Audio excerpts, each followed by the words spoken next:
আবিরের ফোনটা যখন বেজে উঠল তখন প্রায় মাঝরাত। রাত প্রায় 2টো বেজে গেছে।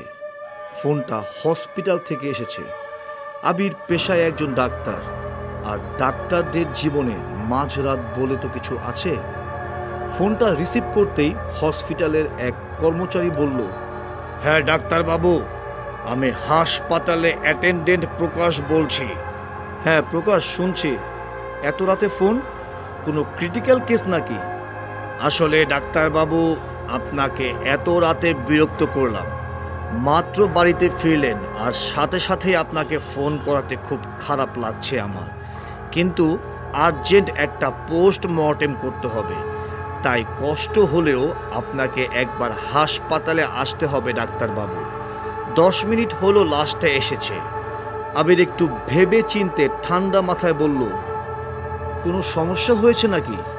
সত্যি বলতে লাশটা একজন সাংবাদিকের।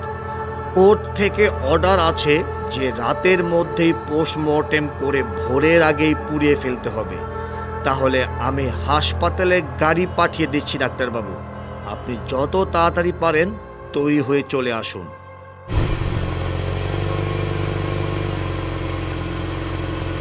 5 মিনিটের মধ্যে একটি গাড়ি এসে আবিরের বাসার সামনে থামলো। গাড়ি থেকে হর্ন বাজছে বারবার। গাড়ির হর্ন শুনে আবির ভাবতে লাগলো যে এত তাড়াতাড়ি গাড়িটা কিভাবে পৌঁছলো। হাসপাতাল থেকে আমার বাড়ি আসতে তো সময় লাগার কথা কম করে হলেও 15 মিনিট। আবির বাইরে বেরিয়ে গাড়ির উদ্দেশ্যে হাঁটতে শুরু করলো। অন্ধকারে আবির গাড়ির সামনে একটি লোককে দাঁড়িয়ে থাকতে দেখলো।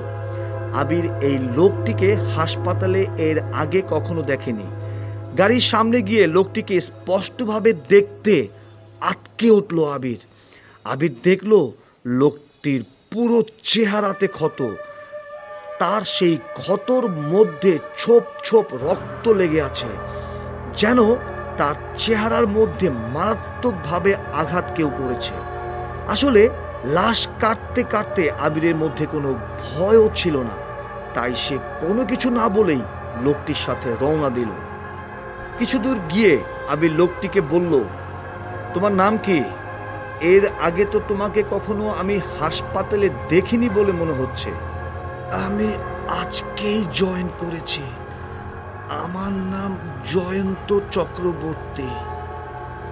জয়ন্তর কথাগুলো শুনে আবির কিছুটা অবাক হলো। তার কাছে কেন যেন মনে হলো জয়ন্ত খুব কষ্ট করে কথাগুলো বলতে চেষ্টা করছে। আচ্ছা ঠিক আছে, আমি বুঝতে পেরেছি যে তোমার মুখের ওই ক্ষত চিহ্নগুলোর জন্য তোমার কথা বলতে খুব কষ্ট হচ্ছে। থাক, তোমাকে আর কথা বলতে হবে না। শুধু এতটুকু বলো যে তুমি এই আঘাত পেলেই বা কি করে?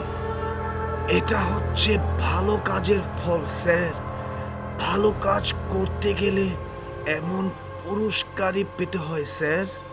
ভালো কাজ করতে গেলে মানে? আমি ঠিক বুঝলাম না। ও কিছু না স্যার, তবে আপনাকে একটা কথা বলি। আপনি হাসপাতালে যে লাশটি দেখতে যাচ্ছেন, উনি একজন সাংবাদিক, কিন্তু আজ রাতে তাকে নৃশংসভাবে খুন করা হয়েছে। তাই নাকি? তা তুমি কিভাবে জানলে যে ওই সাংবাদিককে খুন করা হয়েছে? আসলে সে সাংবাদিক আমার ছোটবেলার বন্ধু ছিল স্যার। আপনি ওই লাশটার বা পায়ের জুতোর সোল থেকে সব উত্তর পেয়ে যাবেন স্যার। আবির কিছু একটা বলতে যাবে, ঠিক তখনই জয়ন্ত বলে উঠল, নিন স্যার, আমরা হাসপাতালে চলে এসেছি।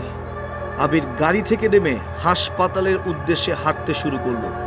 ঠিক তখনই আবির ভাবলো যে জয়ন্তকে বলা উচিত যে সে যেন কোথাও না যায়, কারণ কাজ হয়ে গেলে আবার ওর গাড়ি করেই বাড়ি ফিরতে পারবে আবির।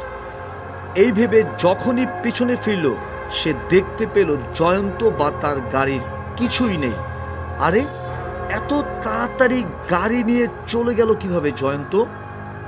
আর এই জয়ন্ত একজন ড্রাইভার হয়েও ওই সাংবাদিকের খুন হবার কথা জানলই বা কিভাবে? জয়ন্ত কি তাকে কিছু জানাতে চেয়েছিল নাকি? কিছুই তো বুঝতে পারছি না। ঠিক তখনই পেছন থেকে আবিরকে কেউ ডাক দিল, ডাক্তার বাবু, আপনি কিভাবে এলেন? আবির দেখল যে হাসপাতালের অ্যাটেন্ডেন্ট প্রকাশ তার দিকে তাকিয়ে আছে। কেন? আমি তো জয়ন্তের গাড়িতে এসেছি। জয়ন্ত? এই জয়ন্তটা আবার কে? তাকে তো চিনলাম না। আমি তো বরং শিবুকে পাঠালাম।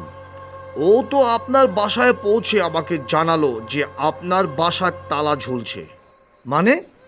জয়ন্ত তো বলল যে সে নাকি আজই সন্ধেবেলায় জয়েন করেছে হাসপাতালে। আজব তো বিষয়টা। আচ্ছা ঠিক আছে, আপনি তো এসেই গেছেন, আমি না হয় জয়ন্তর ব্যাপারে পরে খবর নেব। এখন তাড়াতাড়ি ভিতরে চলুন স্যার, ওই বডিটা পোস্টমর্টেম করতে হবে এখনই। হাসপাতালের ভেতর প্রবেশ করতে করতে প্রকাশ আবিরকে বলল, ও হ্যাঁ ডাক্তারবাবু, পোস্টমর্টেম করার পর ডেথ সার্টিফিকেটে অবশ্যই অ্যাক্সিডেন্টে মারা গেছে লিখে দিবেন। এ কি, আমি একজন ডাক্তার, অথচ তুমি আমাকে উপদেশ দিচ্ছ যে ডেথ সার্টিফিকেটে কি লিখতে হবে? পোস্টমর্টেম করে যা আসবে আমি রিপোর্টে তাই লিখব। আসলে সত্যটা প্রকাশ পেলে আপনার বিপদ হতে পারে ডাক্তারবাবু। এই কথা বলে প্রকাশ পোস্টমর্টেমের ঘরের সামনে থেকে চলে গেল। আর আবির পোস্টমর্টেম ঘরে প্রবেশ করলো। ঘরে প্রবেশ করেই সামনে রাখা লাশটা দেখেই আবির হতভম্ব হয়ে গেল। আবির দেখলো লাশটা আর কারো নয়, ওকে কিছুক্ষণ আগে গাড়ি দিয়ে নিয়ে আসা সেই জয়ন্ত।